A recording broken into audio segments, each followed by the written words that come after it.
South కొరియాలో మేము కలిసిన ప్రతినిధులనే కాదు, కలవాలనుకుంటున్న ప్రతినిధులకు కూడా నా సూచన ఒకటే, రండి తెలంగాణ రాష్ట్రంలో పెట్టుబడులు పెట్టండి. మీ పెట్టుబడులకు భద్రత ఉంటుంది, మీ పెట్టుబడులకు లాభము ఉంటుంది. మీకు కావాల్సిన సాంకేతిక నైపుణ్యాన్ని అందించే యువశక్తి తెలంగాణ రాష్ట్రంలో ఉంది.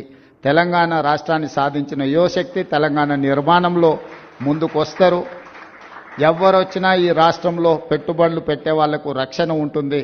తెలంగాణ రాష్ట్ర ముఖ్యమంత్రిగా నేను స్పష్టంగా పెట్టుబడిదారులకు నేను హామీ ఇస్తున్నా, ఎవరు ఎలాంటి భేషజాలకు లోను కావాల్సిన అవసరం లేదు, ఎవరు ఆందోళన చెందాల్సిన అవసరం లేదు. అక్రాస్ ద టేబుల్ మీకు ఏం పర్మిషన్స్ కావాలన్నా, మీకు ఎలాంటి వసతులు కావాలన్నా తెలంగాణ రాష్ట్ర ప్రభుత్వం అందిస్తుందని తెలియజేస్తూ మీ అందరు